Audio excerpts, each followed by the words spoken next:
हालांकि मैं कहीं एक मिनट पार्क करके और मैं एक मिनट पार्क करती हूँ गाड़ी और मैं एक बार शेयर करने की कोशिश करती हूँ। Just give me a moment. Screen ना Sapna ji will be sharing the screen. अच्छा, शी हैज द पेजेस। हाँ, बुक है उनके पास, बुक होगी वैसे तो। सपना जी आपके पास रेडी है ना?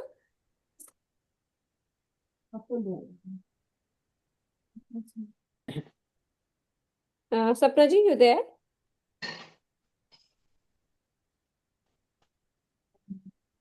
हेलो। Yes yes. हाँ जी। जी। वंस बुक शेयर करनी है ना? हाँ जी, हाँ जी। हाँ जी, हाँ जी। हाँ जी हाँ जी।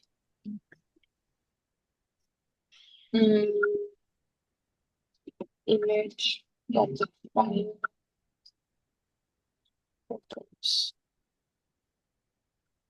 दिखाई दे रही है? हाँ जी। ओके। जी, Monica ji, over to you please. जी मैम। जी जी, over to you. Book has been shared. 7:11 से हम लोग स्टार्ट कर रहे हैं। ठीक है मैम, 7:11 शुरू पेजेस से है। पढ़ना हाँ हाँ जी, हाँ जी, बिल्कुल शुरू से पढ़ना है जी। है। जी ma'am. Good evening everyone. Good evening. Tushar ji, recording तो आप करेंगे ना? रिकॉर्डिंग चल रही है मैम। क्या recording is on? Okay okay, thank you. ये पेज नंबर कौन सा है सपना जी? 711। ओके। ये पिक्चर है इसके ऊपर हाँ वाला। जी हाँ जी, ठीक है। कुटीर उद्योगों के पुनर्जीवन को प्रोत्साहित करने के लिए गांधी जी के पास ठोस अर्थशास्त्रीय और सांस्कृतिक कारण है। तथापि वे सभी आधुनिक प्रगति से कट्टरता के साथ दूर रहने की सलाह भी नहीं देते। ऐसा नहीं है कि आधुनिक प्रगति और कट्टरता के साथ उनसे आधुनिक प्रगति से दूर रहो, वो ऐसा भी नहीं कहते। उनके अपने राष्ट्रव्यापी व्यस्त जीवन में मशीन, रेलगाड़ियां, मोटर गाड़ियां, टेलीग्राफ ने महत्वपूर्ण भूमिका निभाई। उनकी अपनी जिंदगी में बहुत महत्वपूर्ण भूमिका है इसकी, इन सब चीजों की। अगर हम इतने ही कट्टरवादी हैं तो फिर इन सब चीजों का भी प्रयोग ना करें कि नहीं हम तो बेसिक चीजों को ही यूज करेंगे। ऐसा नहीं था। 50 वर्ष की जनसेवा, जेल के अंदर बाहर आना जाना, राजनीतिक जगत की छोटी मोटी बातें, कठोर वास्तविकताओं, दिन प्रतिदिन के संघर्ष, इन सभी बातों ने उनके जीवन को और अधिक संतुलन आया है। बैलेंसिंग अच्छी हो जाती है। उतार चढ़ाव जिसकी जिंदगी में ज्यादा आते हैं उसकी बैलेंसिंग बेटर हो जाती है। उनकी उदार मनसकता में, उनकी स्वस्थ चित्तता में और भी अधिक वृद्धि हुई। उनकी जो उदार मानसिकता थी, पहले ही वो बहुत उदार थी, वो और उदार हो गई और बढ़िया हो गई। और उनका जो स्वस्थ चित्त था, यानी कि चित्त में भी स्वस्थता थी। चित्त मन स्वस्थ कब होता है? जब वो विवेक से भरा होता है तो वो स्वस्थ होता है। जब मन सिर्फ मन होता है तो वो घोर अस्वस्थ होता है, क्योंकि मन इंद्रियों का गुलाम होता है। और यदि वो विवेक के अंडर हो जाए तो फिर उसकी प्रधानता विवेक करता है। फिर मन की नहीं चलती, फिर विवेक की चलती है। और विवेक हमेशा मन से ज्यादा शक्तिशाली होता है। मन चंचल होता है, विवेक स्थिर होता है। अगर किसी ने अपनी जिंदगी विवेक को दे दी तो फिर उसकी जिंदगी पटरी पे सही चलती है। अगर मन को दे दी तो ट्रेन पटरियां छोड़ के शहर में निकल जाती है। बस इतना फर्क हम कह सकते हैं। अधिक वृद्धि हुई तथा विलक्षण मानवीय तमाशे का विनोदपूर्ण कौतुक बुद्धि के साथ अवलोकन करना सिखाए। इस विलक्षण मानवीय तमाशे का, ये दुनिया जो है विलक्षण तमाशा ही है, बहुत विलक्षण तमाशा है ये। विनोदपूर्ण कौतुक बुद्धि, मजे के साथ बुद्धि में कौतुकता लिए अवलोकन करना, देखना सिखाया। जी मैम।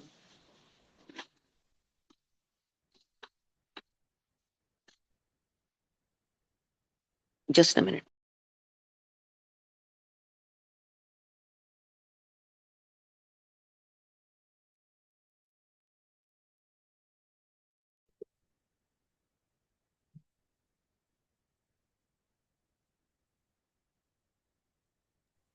जी। शाम 6 बजे बाबा साहेब देशमुख के यहाँ उनके निमंत्रण पर हम तीनों ने भोजन का आनंद लिया। 7 बजे की प्रार्थना के समय हम लोग आश्रम लौट आए। छत पर पहुंचे। वहां 30 सत्याग्रही गांधी जी के सामने अर्धवृत्ताकार गोला बना के, यानी कि आधा गोला बना के बैठे थे। गांधी जी एक चटाई पर बैठे थे। एक पुरानी जेब घड़ी उनके सामने, उनकी घड़ी बड़ी फेमस थी, जेब घड़ी उनकी जेब में हमेशा रहती थी, ढक्कन वाली, बड़ी फेमस हुई थी उनके टाइम में। पर गांधी जी की घड़ी गांधी जी की ही थी, करके रखी हुई थी। अस्त होते सूर्य की अंतिम किरणें ताड़ और बरगद के वृक्षों पर पड़ रही थी। ये वहां का जो वातावरण था उसका व्याख्यान कर रहे हैं वो। रात के अंधेरे में झिंगुर की गुनगुनाहट थी। ये लेखन की एक बड़ी उच्च कोटि की विधि होती है, जिसमें हम सिर्फ कहानी के विषय में बात नहीं करते, जो मेन कैरेक्टर होते हैं उनकी बात नहीं करते, उनके आसपास जो चीजें होती हैं उनके बारे में भी थोड़ा थोड़ा बताते हैं। इससे जो पढ़ने वाला है वो बंधा रहता है, उसको लगता है कि मेरे ही घर की बात हो रही है। गुनगुनाहट शुरू हो गई। वातावरण शांत था। मैं मंत्रमुग्ध हो गया। अच्छा लग रहा था सब देखने में। सैमी बनाकर सब बैठे थे। सत्याग्रही, जेब घड़ी सामने रखी हुई थी, सूर्य की अंतिम किरणें पड़ रही थी, झिंगुर की, ताड़ और बरगद के पेड़ की छाया पड़ रही थी, झिंगुर की गुनगुनाहट शुरू हो गई और वो मैं मंत्रमुग्ध हो गया ये देखकर। पूरा जो वातावरण था वो शांत था। होता है ना, आप सदगुरु जी के पास चले जाओ, आप किसी ऐसी जगह जहाँ बहुत प्रकृति बहुत हाई अपनी उच्चतर अवस्था में होती है, वहां पर चले जाओ, तो एक अलग सा आपको ऑरा वहां पे नजर आता है और वो शांति आपको भाती है। आपका मन नहीं करता कि वहां डीजे लगा के और ढिंचक ढिंचक वाले गाने बजे, ऐसे आपका मन ही नहीं करता, क्योंकि वो मंत्रोच्चारण चल रहे होते हैं और अलग ही होता है बिल्कुल माइंडसेट। श्री देसाई एक भजन गाने लगे और बाकी लोग उनका साथ देने लगे। इसके बाद गीता पाठ हुआ। गांधी जी गीता पढ़ते थे, बहुत ज्यादा नहीं पढ़ पाते थे, कभी कभी पढ़ते थे। जितनी उनको पढ़ने चाहिए और जितनी अच्छी सोल वो थे उतनी वो नहीं पढ़ पाए थे अपने जीवन में, क्योंकि वो राजनीतिक रूप से बहुत ज्यादा बद्ध था उनका जीवन। और उनकी आध्यात्मिकता फूटती थी बाहर, बट उनकी आध्यात्मिकता को चरण नहीं मिल सके उतने जितने मिलने चाहिए थे, क्योंकि उनका जीवन बहुत व्यस्त था। गांधी जी ने समापन प्रार्थना करने के लिए मुझे संकेत किया। वहां भाव और अभिलाषा का कैसा दिव्य संयोग था, यह एक अविस्मरणीय स्मृति बनकर रह गया। वर्धा में छत पर तारों के नीचे ध्यान। वर्धा मेरे ख्याल आसमान होगा, वर्धा का मतलब मुझे नहीं मालूम। समय की पाबंदी एक का जगह पालन नहीं करते मैम, वर्धा जगह है। नागपुर, हाँ सॉरी, जी, वर्धा एक नागपुर के बाजू में एक गांव है जहाँ पे विनोबा भावे अच्छा, और ठीक है गांधी जी ठीक ने है वो लैंड के लिए काम किया था। ठीक है, थैंक यू।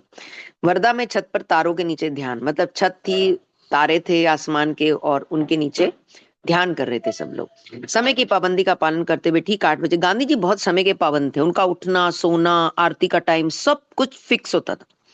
एक्चुअली में फिक्स से ही रिजल्ट मिलते हैं। किसी दिन सूरज ने कहा मैं आज नहीं आता, मेरा मूड नहीं है, या कभी आऊंगा कभी नहीं आऊंगा। चांद ने कहा आज आज नहीं जाते यार, छोड़ परे। तारों ने कहा जी ठीक है, टहलते टहलते आ गए तो आ गए। वायु ने कहा जी मैं आज नहीं चलती भाई, मेरी तबीयत ठीक नहीं है, पेट में दर्द है। प्रकृति कभी मना नहीं करती, प्रकृति अटल है। प्रकृति कभी भी गर्मी सर्दी ठंड किसी चीज का हवाला नहीं देती। उसको पता है 5000 सालों से जब से बनी है सृष्टि, आना है तो आना है, नो बहाना। सूरज बादल आ जाएंगे सूरज के आगे और सूरज की ताप को कम कर सकते हैं, पर ऐसा नहीं है कि सूरज नहीं आए। और सबसे बड़ी बात, सूरज कभी नहीं आता, धरती घूमती है। हम कहते हैं सूरज निकला है, सूरज नहीं निकलता, धरती आ जाती है उस एरिया में जहां से सूरज हमें दिखना होता है। कभी यहाँ दिख रहा होता है, कभी यूएसए में दिख रहा होता है, कभी लंदन में दिख रहा होता है। तो धरती गोल गोल घूम रही होती है और हम कहते हैं कि सूरज निकला है। समापन प्रार्थना करने के लिए संकेत किया। समय की पाबंदी थी, वो समय के बहुत पाबंद थे, हमें भी समय का पाबंद होना चाहिए। और जब जीवन को हम समय की पाबंदी में डाल देते हैं, कहते हैं कि ह्यूमन लाइफ फ्लेक्सिबल होनी चाहिए, इतनी क्या टेंशनें लेनी है, एक ही तो जीवन है, ऐसे कह के ना, मतलब ये गलत एटीट्यूड है लाइफ का, ये बहुत गलत एटीट्यूड है। ये इसमें कोई शक नहीं है कि छोटे बच्चों को और नव यौवनों को ये बात उनके साथ सामंजस्य नहीं बैठता इस नियम का। बट मैं ये देख रही थी कि जैसे मैं योगा क्लास में जाती हूँ तो वहां पे एक लेडी के साथ 2 बच्चे आते हैं। तो वो लेडी तो योगा करती है, बट बच्चे अपना मोबाइल में टाइम पास कर रहे होते हैं। तो मैं इसी टॉपिक में मैं रीले बनाती हूँ कि बच्चों को बचपन से ही ये चीज अगर सिखा दी जाए कि योगा जरूरी है, और 2 बच्चे घंटा लगाते भी हैं अपना वहां पे, तो कितना आनंद हो जाए उन बच्चों के जीवन में। माँ तो बैठी ही है वहां पे, 1 घंटा कर ही रही है माँ, तो साथ में बच्चे भी करें। तो बचपन से ही उनको स्वास्थ्य की, पर नहीं, ये तो बच्चे हैं मैडम, बच्चे कहाँ टिकते हैं। अपने आप से हम मानना बना रखी है, बच्चे नहीं टिकते हैं। कुछ तो टिकते नहीं है, कुछ बोल बोल के वो टिकते नहीं है। तो समय की पाबंदी बहुत जरूरी है, क्योंकि अगर समय की पाबंदी में चीजें होती हैं तो चीजें हो जाती हैं, नहीं तो चीजें रुल जाती हैं। क्योंकि हमसे बड़ा प्रोक्रेस्टिनेटर कोई नहीं होता। हम आज के काम को कल पे टालेंगे ही टालेंगे, क्योंकि हम अभी उतने सशक्त और सबल नहीं हुए हैं। इसलिए अगर हमने समय सीमा दे दी ना, इतने से इतने बजे तक ये करना है, उतना बज गए, चलो जी ये वाला काम कर लो, वो हो जाएगा। तो गांधी जी बहुत ज्यादा समय के पाबंद थे। उन्होंने अपना मौन भंग किया। उनके लिए ये चीज मुझे इनकी अच्छी लगी, गांधी जी की, ये एक दिन मौन रखते थे। That is very beautiful. उस दिन उनके सारे कर्म बच जाते होंगे। विशाल कार्यों के कारण वे अपने समय को बहुत छोटे तरीके से विभाजित करते थे, इसी की बात हम भी कर रहे थे। और विभिन्न कार्यों में बांटना आवश्यक है। समय को छोटे छोटे काम में विभाजित करके आप दिन में 10 काम कर लो चाहे, नहीं तो ब्लेम ही करते रहेंगे, इसकी वजह से नहीं हुआ, तेरी वजह से नहीं हुआ, मेरी वजह से नहीं हुआ, सामने वाले की वजह से नहीं हुआ, उस टाइम दूध वाला आ गया था, इस टाइम मेड आ गई थी, इस टाइम ये हेल्प। बहाने ही बनाते रहेगा आदमी जिंदगी भर, वो कभी अपने मकसद तक नहीं पहुंच पाएगा। इसलिए बहाने मत बनाओ, अपना टाइम फिक्स करो, उठने का, सोने का, खाने का, पीने का, टीवी देखना तो उसका भी टाइम, सोना है तो उसका भी टाइम, हर चीज का टाइम होना चाहिए। स्वागत स्वामी जी।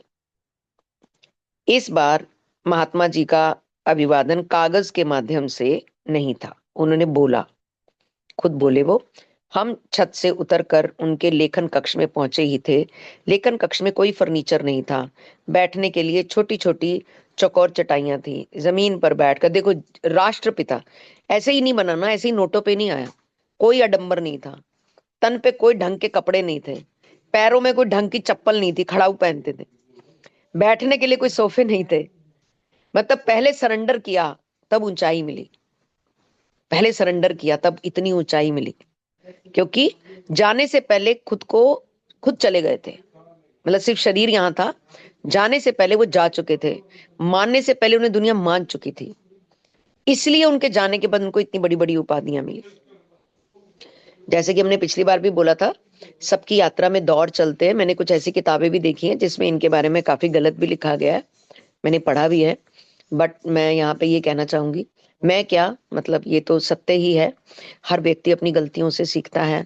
हर व्यक्ति जीवन में ठोकर खा के, कभी सीख कर, कभी सामने वाले को सीख कर, और एक अच्छा लर्नर बन के वो आगे बढ़ता है।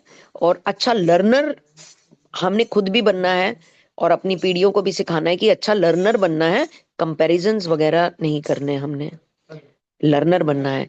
गांधी जी के जीवन में बहुत कुछ था सीखने के लिए। नो डाउट उनके जीवन का जो अंतिम दौर था वो ज्यादा प्रेरणादायक था। अंतिम दौर नहीं, मतलब मिडल के बाद, 50 के बाद जो उनके जीवन में जो भी चीजें घट रही थी वो ज्यादा प्रेरणादायक थी, और उनसे लेसन लेने वाली चीजें थी। जितनी सादगी, जितनी सत्यता, जो आचरण उन्होंने लोगों को सिखाया, दैट वाज अमेजिंग। हर कोई पहले डाकू होता है, चोर होता है, बुरा इंसान होता है, क्योंकि कलयुग में आए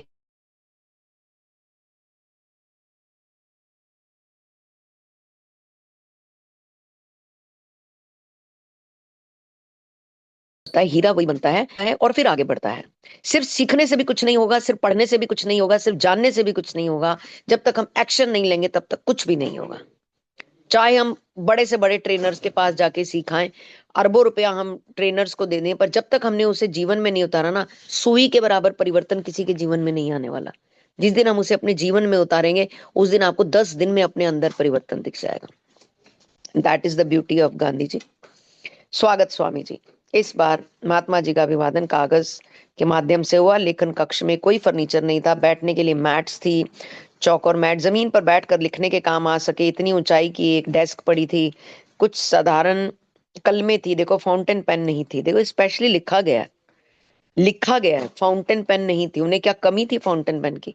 30-30 लोग सैमी घेरा बना के उनके साथ प्रार्थना में भाग लेते थे।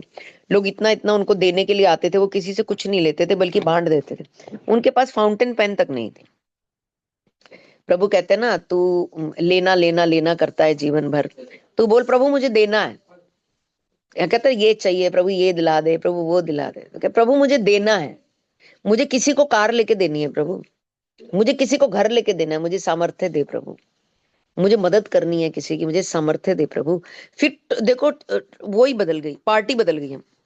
हम एक पार्टी से दूसरी पार्टी में आ गए, अब हम प्रभु की पार्टी में चले गए। उन्होंने कहा अच्छा तूने देना है, मैं भी देने का ही काम करता हूँ, अच्छा तुझे भी देना है, चल आ जा, तू मेरी साइड आ जा।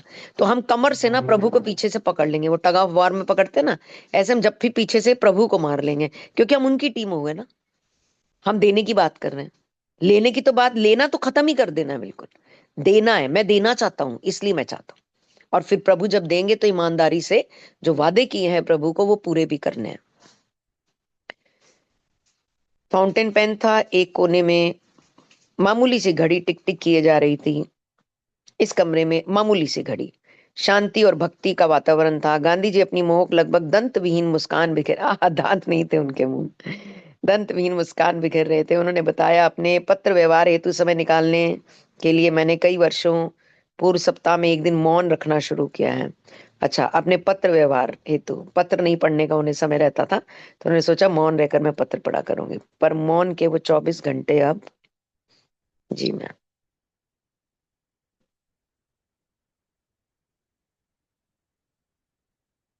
जी एक सेकेंड बस।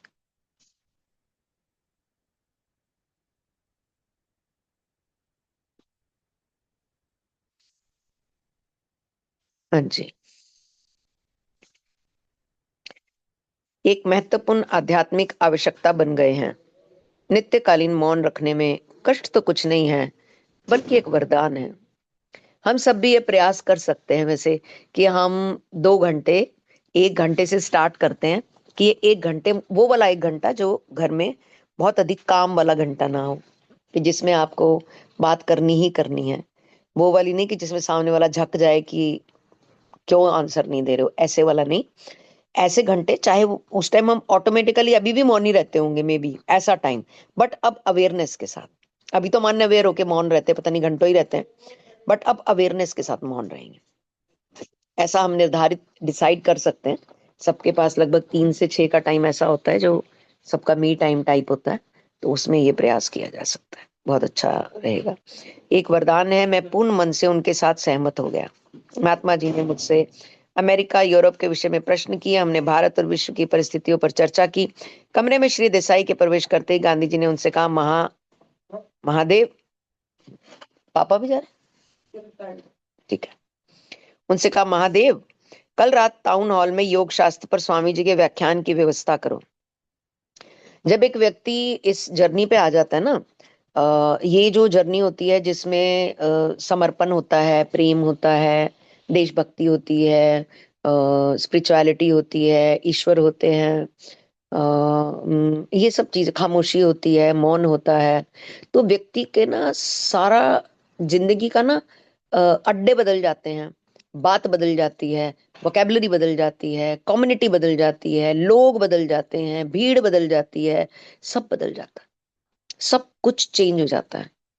रेस्टोरेंट्स नहीं रहते, पब्लिक फंक्शंस नहीं रहते, चुगलियां नहीं रहती, गॉसिप्स नहीं रहते, एक दूसरे के से जलना नहीं रहता, बात बात में परेशान होना नहीं रहता, गुस्सा नहीं, ये ऑटोमेटिकली निकलना शुरू हो जाता है। जैसे ही हमारे टारगेट्स चेंज होते हैं, जैसे ही हमारे मकसद चेंज होते हैं, जैसे ये सारी चीजें बदलती हैं, तो हमारा पूरे सिस्टम जो था ना, पूरा ही चेंज हो जाता है, पूरा ही चेंज हो जाता। अब देखो, अब बात हो रही है शाम को योग योग का सेशन करना है, मॉर्निंग में ये सेशन करना है, इस टाइम ये टॉक करनी है, इस टाइम हेल्थ की बात करनी है, इस टाइम ये करना है, मतलब सारे सीक्वेंस ही चेंज हो गए, सारे इवेंट्स ही चेंज हो गए। क्यों? क्योंकि अपनी अतरंगी शक्ति को हमने बदलने की कोशिश की, बहुरंगी नहीं। बहुरंगी तो ये समाज है जो हमें बचपन से सिखाना शुरू कर देता है, ये खाओ, ये ना खाओ, ऐसे पहनो, ऐसे बैठो। मुझे याद है, मैं छोटी सी थी तो मैं बड़ी तेज तेज हंसती थी, तो मेरे मामा जी मेरे को ना बड़ा गुस्सा करते थे, अब चले गए हैं वो कहते थे, कितना जोर से हंसती है, लड़कियों को ऐसे हंसना चाहिए। तो मेरे को आज भी ये बात याद है। तो मेरी मम्मी भी मुझे कहती थी, तो क्यों इतना ऊंचा हंसती है? बट मेरे को मजा आता था हंसने में, इसलिए हम हंसते थे। तो पूर्ण मन से उनके साथ मैं सहमत हो गया। फिर उन्होंने पूछा, शाम को योगा क्लास है, योगा शास्त्र पर व्याख्यान की व्यवस्था करो। रात को जब कमरे में जाने के लिए मैं उठा तो गांधी जी ने सेंट्रल ऑयल की सिट्रनेला ऑयल की एक शीशी मेरे हाथ में दी, पता नहीं मैं ठीक पढ़ा है कि नहीं। वर्धा के मच्छर अहिंसा के बारे में नहीं जानते, अच्छा है। स्वामी जी ने उनसे कहा दूसरे दिन सुबह वो तुम्हारा खून पी जाएंगे, वो अहिंसावादी नहीं। दूसरे दिन सुबह जल्दी ही दूध में गुड़, दलिया, आहा, अब इसके लिए रीलें बनती हैं इंस्टाग्राम पे, दलिया खाओ, गुड़ खाओ। पहले भी यही चलता था। ये जो बीच की जनरेशन आई थी ना 30 साल की, उसने सब घुमा दिया पकड़ के। जब नए नए उन्होंने ये देखे ना, नए नए ये आविष्कार देखे, टीवी आया, फोन आया, नया नया, पुराना नहीं, मतलब जब बिल्कुल नया ही फोन आया था, लैंडलाइन, उस दौर में जो चीजें आई थी ना, वहां पे काफी सारे परिवर्तन आए थे। और 10:30 बजे गांधी जी सत्याग्रह के साथ भोजन करने के लिए बुलाया गया। भोजन के हाथ में कूटे हुए चावल का भात, सब्जी, इलायची के दाने थे। दोपहर को आश्रम की भूमि पर टहलने निकले। घूमते घूमते चराई के मैदान में पहुंच गए, जहां गायें शांत चित्त से चर रही थी। गौरक्षण का गांधी जी डायरेक्टली इनडायरेक्टली ईश्वर से जुड़े हुए थे। देखिए, वो गौरक्षण के लिए भी काम करते थे, वो चरखा भी काटते थे, वो खादी को प्रमोट करते थे, वो शाम संध्या आरती भी करते थे, वो भजन भी गाते थे बैठे बैठे। कभी कभी वो भजन गाया करते थे, चरखा काटते काटते वो अक्सर भजन गाते थे।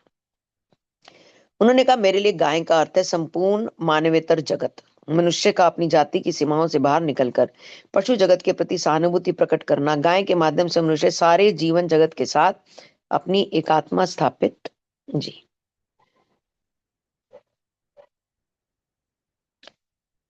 कर सकता है।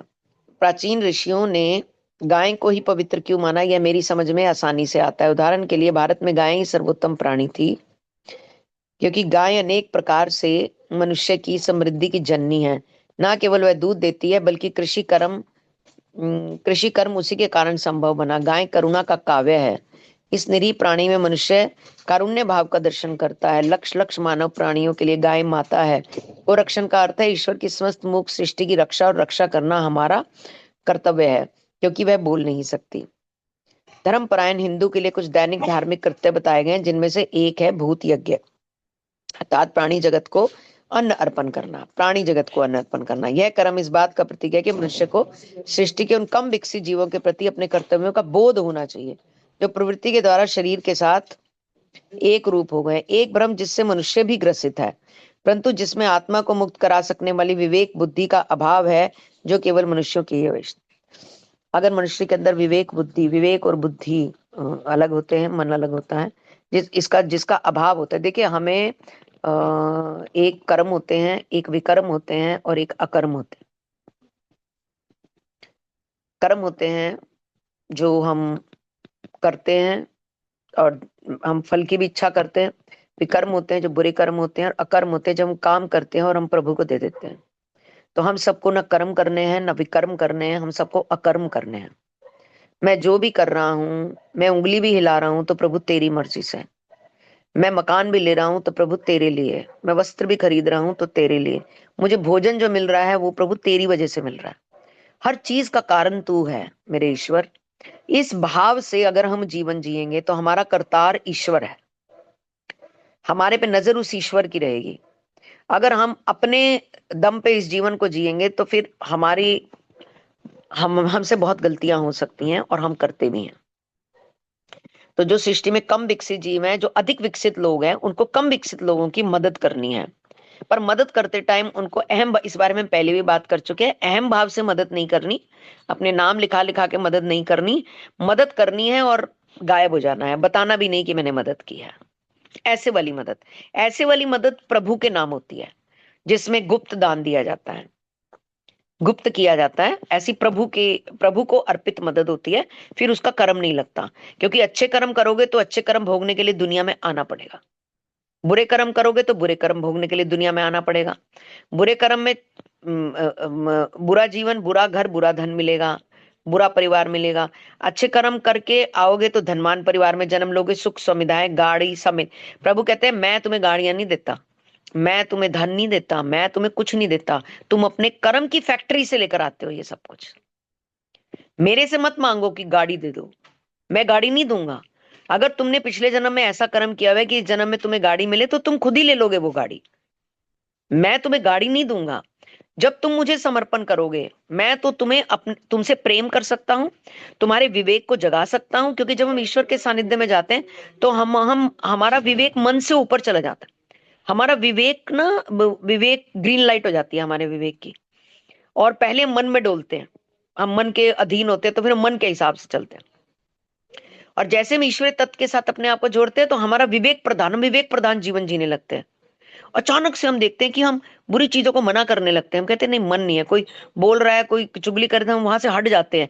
हमारा विवेक जागने लग जाता है। वो कब जागता है? जब हम ईश्वर के आगे अपने आप को समर्पित करते हैं, सरेंडर करते हैं कि अब मेरा जीवन तुम चला रहे हो।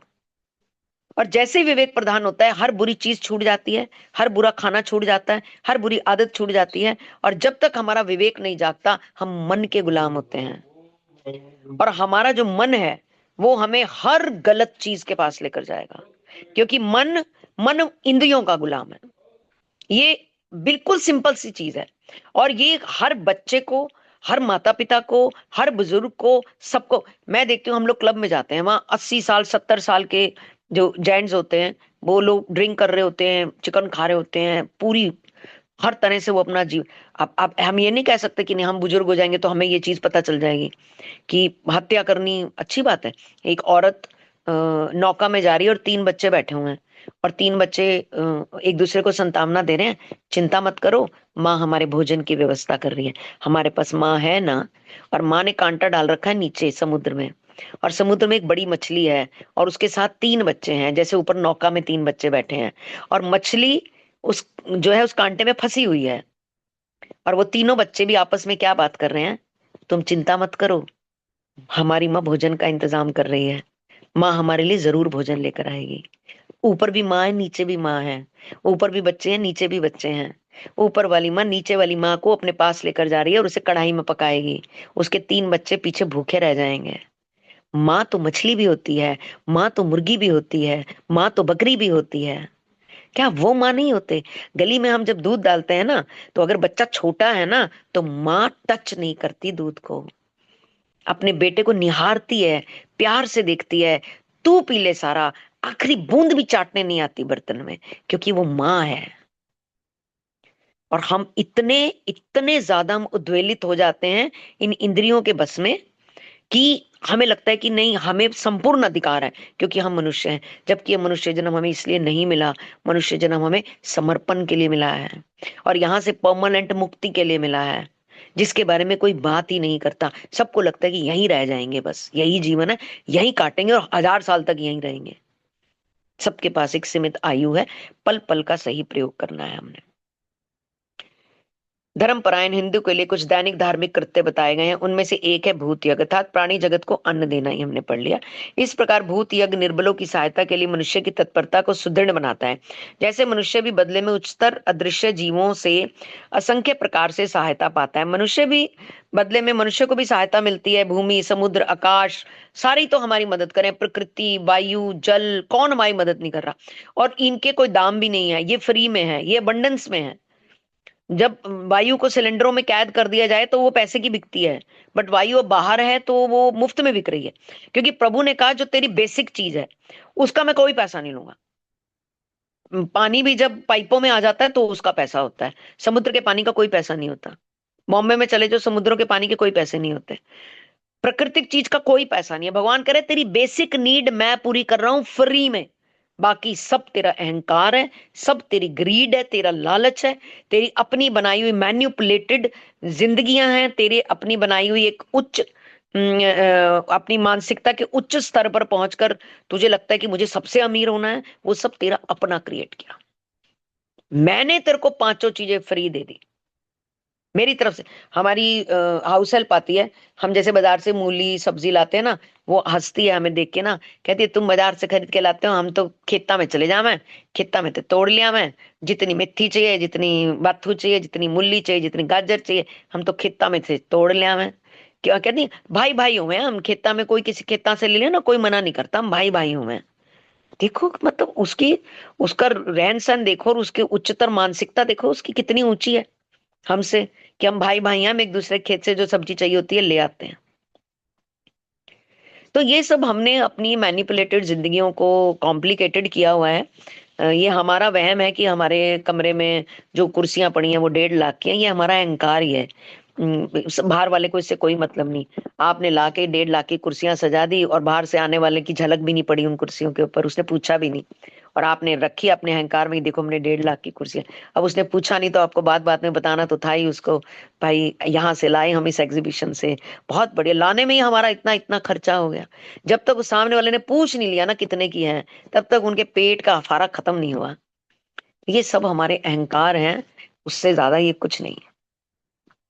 प्रकृति जो नव शक्ति हमें देती है, जगह जगह बहुतायत में बिखरी हुई है, उसके लिए मानव जाति ऋण में बंधी है। हम प्रकृति के ऋणी हैं, हम कर्जा है हमारे ऊपर प्रकृति का। अगर हम इस प्रकृति को गंदा करते हैं या प्रकृति में गंदगी फैलाते हैं तो हम मतलब हम दोषी हो जाते हैं। वो कहती है भाई मैं तो तुम्हें फ्री में दे रही हूँ। कहीं भी जाओ एक बिस्किट का पैकेट फ्री में नहीं मिलता, ग्लूकोज का 3 रुपए लेके बिस्किट का पैकेट में दे, एक टॉफी फ्री में नहीं मिलती, एक गोली फ्री में नहीं मिलती, एक नैपकिन फ्री में नहीं मिलता। ठीक है ना। प्रकृति, प्राणी जगत, मानव, सूक्ष्म जगत के देवताओं के बीच, मानव जगत और सूक्ष्म जगत के देवताओं के बीच ये प्रकृति है। क्रम विकास की भिन्न भिन्न अवस्थाओं के कारण संपर्क में जो बाधाएं हैं उन्हें मूक प्रेम के कर्मों के द्वारा, उन्हें सिर्फ कर्मों से ही पार किया जा सकता।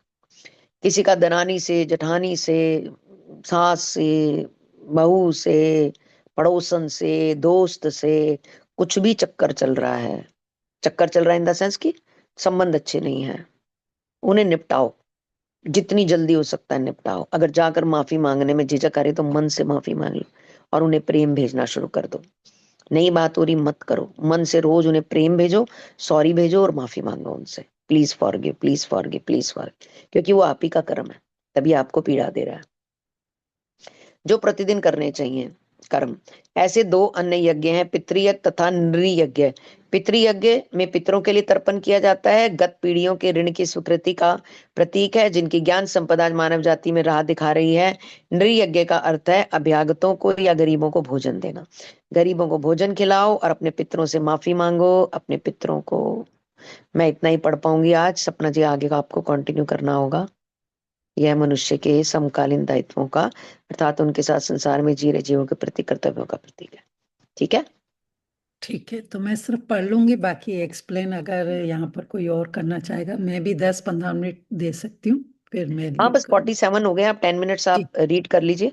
जी जी एक्सप्लेन बेशक हम नेक्स्ट क्लास में कर लेंगे, कोई कर सकता है तो बेशक कर भी सकता है, संगीता जी, ठीक, योगिनी जी, कोई भी कर सकता है।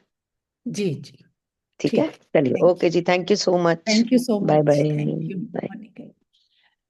यस, दोपहर में गांधी जी द्वारा छोटी छोटी बच्चियों के लिए चलाए जा रहे आश्रम को भेंट देकर मैंने अपना नर यज्ञ पूरा किया। मोटर से 10 मिनट तक का रास्ता था। श्री राइट भी मेरे साथ आए थे, रंग बिरंगी साड़ियां पहनने। वे बालिकाएं ऐसी लग रही थी मानो लंबे लंबे डंठलों पर छोटे छोटे फूल लगे हों। बाहर खुले मैदान में ही मैंने हिंदी में छोटा सा भाषण दिया। भाषण खत्म होते होते बादलों ने अचानक पानी बरसाना शुरू कर दिया। हंसते हुए श्री राइट और मैं कार में घुस गए और घनी बारिश में मगनवाड़ी की ओर तेजी से बढ़ चले। उष्ण प्रदेश में वर्षा भी कितनी घनी और तीव्रता के साथ होती है। अतिथि भवन में पुनः प्रवेश करते हुए मैं यहाँ हर तरफ दिखाई देने वाली नितांत सादगी और त्याग की निशानियों को देखकर फिर एक बार प्रभावित हो उठा। गांधी जी ने अपने वैवाहिक जीवन के काफी प्रारंभ में ही अपरिग्रह व्रत ले लिया था। वार्षिक 60,000 रुपए से अधिक आय देने वाली वकालत छोड़कर उन्होंने अपनी सारी संपत्ति गरीबों में बांट दी। श्री युक्तेश्वर जी संसार त्याग की सामान्यतः देखने में आने वाली अल्प धारणाओं पर कभी कभी व्यंग किया करते थे। वे कहते, भिखारी संपत्ति का त्याग नहीं कर सकता। यदि कोई मनुष्य विलाप करता है कि मेरा धंधा डूब गया, पत्नी मुझे छोड़कर चली गई, अब मैं संसार त्याग कर आश्रम में चला जाता हूं, तो किस संसार त्याग की वह बात कर रहा है? उसने किसी संपत्ति और प्रेम का त्याग नहीं किया, संपत्ति और प्रेम ने उसका त्याग कर दिया। दूसरी ओर गांधी जी जैसे संतों ने केवल भौतिक संपत्तियों का ही प्रत्यक्ष त्याग नहीं किया, बल्कि उससे भी कठिन निजी लक्ष्य प्राप्ति और स्वार्थी उपदेशों का त्याग भी कर दिया और अपने अस्तित्व के गहनतम हिस्सों को भी सारी मानव जाति को एक ही धारा मानकर उसमें विलीन कर दिया। महात्मा जी की असाधारण धर्म पत्नी कस्तूरबा ने कोई आपत्ति प्रकट नहीं की कि उन्होंने उनके लिए या उनके बच्चों के लिए कुछ बचाकर नहीं रखा। गांधी जी का विवाह किशोरावस्था में ही हो गया था। 4 पुत्रों को जन्म देने के बाद उन्होंने और उनकी धर्मपत्नी ने ब्रह्मचर्य का व्रत ले लिया। उनके सहजीवन के प्रखर नाटक की शांत नायिका के रूप में कस्तूरबा अपने पति के साथ कारावास में गई। 3-3 सप्ताहों के अनशनों में पति के साथ स्वयं भी उपवास करती रही और पति की अनंत जिम्मेदारियों में अपने हिस्से की जिम्मेदारियां संभालती रही। गांधी जी के प्रति उन्होंने अपनी श्रद्धा इन शब्दों में व्यक्त की है। मैं आपकी आभारी हूं कि आपकी जीवन साथी एवं सहधर्मिणी बनने का सौभाग्य मुझे प्राप्त हुआ। मैं आपकी आभारी हूं संसार में सर्वश्रेष्ठ विवाह बंधन के लिए, जो विषय भोग पर नहीं बल्कि ब्रह्मचर्य पर आधारित है। मैं आपकी आभारी हूं कि आप उन पतियों में से एक नहीं बने जो जुआ, घुड़दौड़, सूरा, सुंदरी और गाने बजाने में अपना समय नष्ट कर देते हैं और अपनी पत्नी व बच्चों से इस प्रकार ऊब जाते हैं जैसे कोई बच्चा अपने खिलौनों से जल्दी ही ऊब जाता है। मैं अत्यंत कृतज्ञ हूं कि आप वैसे पतियों में नहीं हैं जो दूसरों के परिश्रम के बल पर उनका शोषण कर धनवान बनने में अपना समय लगा देते हैं। ये कस्तूरबा जी के शब्द हैं। मैं नितांत कृतज्ञ हूं कि आपने रिश्वत से अधिक महत्व ईश्वर और देश को दिया कि अपनी धारणाओं के अनुसार अपना जीवन जीने का साहस आपने था, कि ईश्वर में आपका पूर्ण विश्वास था। असीम कृतज्ञ हूं मैं ऐसे पति को पाकर जिसने ईश्वर और अपने देश को मुझसे अधिक महत्व दिया।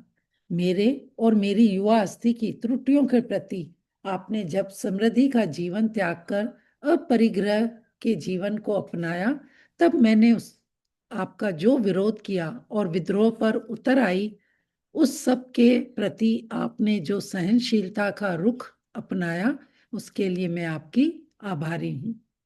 बचपन में मैं आपके माता पिता के घर में रही। आपकी माँ बहुत अच्छी और महान महिला थी। उन्होंने मुझे बहादुर और साहसी पत्नी बनना सिखाया और यह भी सिखाया कि मैं उनके पुत्र अर्थात उनके भावी पति के प्रेम और आदर की पात्र कैसे बन सकती हूँ। जब वर्ष पर वर्ष बीतते गए और आप भारत के सबसे प्रिय नेता बन गए, तब सफलता की सीढ़ी चढ़ने वाले पुरुष की पत्नी के मन में उठने वाला वह भय मेरे मन में कभी नहीं उठा कि मैं एक और फेंक दी जाऊंगी, जैसा कि अन्य देशों में प्राय होता है। मैं जानती थी कि जब मृत्यु आएगी तब भी हम पति पत्नी ही होंगे। वाह, ये कस्तूरबा जी के शब्द हैं, बहुत ही अमेजिंग उन्होंने यहाँ पर लिखे। तो यहीं पर एंड करें, सभी लोगों की वीडियो ऑफ है। तो आप लोग क्या कहना चाहते हैं? आप लोग इसको कंटिन्यू करेंगे? मैं लीव करूंगी क्योंकि मुझे भी कहीं यहाँ 1-2 पैराग्राफ और पढ़ना है, अगर आपको क्लियर है तो।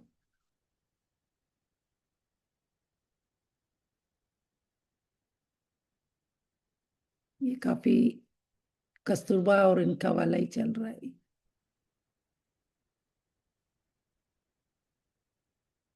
चैट में भी बता सकते हैं। आप म्यूट है क्या? जैसे आपको ठीक लगे वैसे, हम लोग तो सुन रहे हैं, लेकिन आपके ओके, जैसे क्योंकि टाइम की अवेलेबिलिटी है वैसे कीजिए। बिल्कुल। हाँ, बिल्कुल 5 बिल्कुल। मिनट चाहिए तो मैं और पढ़ लेती हूँ, क्योंकि ये कस्तूरबा जी का अभी आगे उसी के ही बारे में ये बता रहे हैं, तो इसको थोड़ा सा पढ़ लेती हूँ क्योंकि इसमें समझने का कुछ नहीं है। वो अपने वो शब्दों के माध्यम से वो बता रही है। बचपन में मैं अपने माता पिता के घर में ही रही। आपकी माँ बहुत अच्छी और महान महिला थी। उन्होंने मुझे बहादुर और साहसी पत्नी बनना सिखाया और यह भी सिखाया कि उनके पुत्र, ये मैंने पढ़ लिया क्या? यहाँ से पढ़ना है जी। अनेक से शुरू करना है। यस। अनेक वर्षों तक कस्तूरबा उन जन निधियों के कोषपाल का काम करती थी जिन्हें महात्मा जी लाखों में जमा कर सकते थे। भारत के घरों में बड़ी मजेदार कहानियां बताई जाती है कि गांधी जी की सभाओं में महिलाओं के आभूषण पहनकर जाने को लेकर पति बहुत चिंतित रहते हैं, क्योंकि पत दलितों की वकालत करने वाली गांधी जी की जादुई वाणी सोने के कंगनों और हीरे के हारों पर अपना जादू चलाकर उन्हें अपने हाथों और कंठों से निकालकर दान पात्र में जमा करवा देती है। एक दिन जन निधि कोषपाल कस्तूरबा 4 रुपए के खर्च का हिसाब नहीं दे सकी। गांधी जी ने आय व्यय विवरण प्रकाशित कर दिया, जिसमें उन्होंने अपनी पत्नी की 4 रुपए की विसंगति को निष्ठुरता पूर्वक स्पष्ट दर्शाया। अमेरिका में अपने शिक्षा वर्गों में यह कहानी में प्राय सुनाया करता था। एक दिन हॉल में उपस्थित एक महिला क्रोध से भड़क उठी। महात्मा हो या कोई और, यदि वे मेरे पति होते तो इस तरह के अनावश्यक सार्वजनिक अपमान के लिए ऐसी खबर लेती कि उन्हें छठी का दूध याद आ जाता। थोड़ी देर तक हम दोनों के बीच में अमेरिकी पत्नियों और भारतीय पत्नियों के विषय में हास्य विनोद भरा वाग्य युद्ध चलता रहा। तत्पश्चात मैंने पूरी तरह से बात समझाई। मैंने कहा, कस्तूरबा महात्मा गांधी को अपना पति नहीं बल्कि अपना गुरु मानती है, जिसे छोटी सी भूल के लिए भी कड़ी फटकार लगाने का अधिकार होता है। कस्तूरबा को इस तरह सार्वजनिक फटकार लगाने के कुछ समय बाद गांधी जी को एक राजनीतिक आरोप में कारावास की सजा हो गई। जब वे शांत भाव से अपने पत्नी से विदा ले रहे थे, तब वे उनके पैरों में गिर पड़ी और विनम्रता के साथ हाथ जोड़कर बोली, गुरुदेव, यदि मैंने आपका मन दुखाया है तो मुझे क्षमा कीजिए। उस दिन दोपहर को 3 बजे मैं पूर्व निर्धारित कार्यक्रम के अनुसार उस संत के लेखन कक्ष में उनसे मिलने जा पहुंचा, जिसने अपनी पत्नी को भी अपनी एक निष्ठ शिष्य बना दिया था। दुर्लभ चमत्कार। गांधी जी ने सिर उठाकर अपनी अविस्मरणीय मुस्कान के साथ मेरी ओर देखा। चटाई पर उनके पास बैठते हुए पूछा, महात्मा जी, क्या आप अहिंसा की अपनी व्याख्या बताने की कृपा करेंगे? विचार या कृति से किसी जीव को किसी प्रकार को हानि न पहुंचाना सुंदर आदर्श, परंतु संसार तो सदा ही पूछेगा कि किसी बच्चे को या स्वयं अपने को बचाने के लिए क्या सांप को नहीं मारना चाहिए? सांप को मारने के लिए मुझे अपनी 2 प्रतिज्ञाएं भंग करनी पड़ेगी, निर्भयता और अहिंसा। इसकी अपेक्षा तो मैं भीतर ही भीतर प्रेम के स्पंदनों से सांप को शांत करना चाहूंगा। परिस्थितियों के साथ मेल बिठाने के लिए मैं अपने आदर्शों को नहीं छोड़ सकता। और उसके बाद अपनी मोहक स्पष्टवादिता के साथ उन्होंने आगे कहा, यह तो मुझे मानना ही पड़ेगा कि इस समय यदि कोई सांप मेरे सामने होता तो मैं यह बातचीत भी इतने शांत मन से नहीं कर पाता। उनकी डेस्क पर आहार के संबंध में पाश्चात्य लेखकों द्वारा लिखित कई आधुनिक पुस्तकें देखकर मैंने कुछ विचार प्रकट किए। उन्होंने हंसते हुए कहा, हाँ, अन्य सब क्षेत्रों की तरह ही सत्याग्रह में भी आहार का बड़ा महत्व है। मैं सत्याग्रहियों के लिए पूर्ण ब्रह्मचर्य पर जोर देता हूँ, अतः मैं सदा ही ब्रह्मचर्य पालन के लिए अनुकूल आहार ढूंढने की चेष्टा करता रहता हूँ। काम वासना पर विजय प्राप्त करने के लिए पहले रसना पर विजय प्राप्त करना आवश्यक है। उपवास करते जाना या अर्ध निराहार रहना या असंतुलित आहार लेना इसका उत्तर नहीं है। भोजन की आंतरिक लालसा पर विजय प्राप्त करने के बाद सत्याग्रही को चाहिए कि वह विटामिन, खनिज तत्व, कैलोरी आदि सब आवश्यक तत्वों से युक्त संतुलित शाकाहारी भोजन ले। आहार के संबंध में आंतरिक और बाह्य विवेक से सत्याग्रही का वीर्य सारे शरीर के लिए ओज में परिणत हो जाता है। तो हम यहाँ पर ही एंड करते हैं। तो थैंक यू सो मच।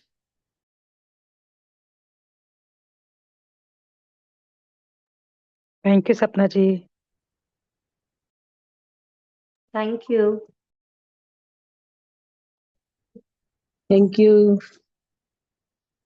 सपना जी आप म्यूट पे, आप म्यूट पे। थैंक यू सपना जी। मैंने कहा मैं लीव करती हूँ। तुषार जी आपको कंटिन्यू करना है तो आप कर सकते हैं।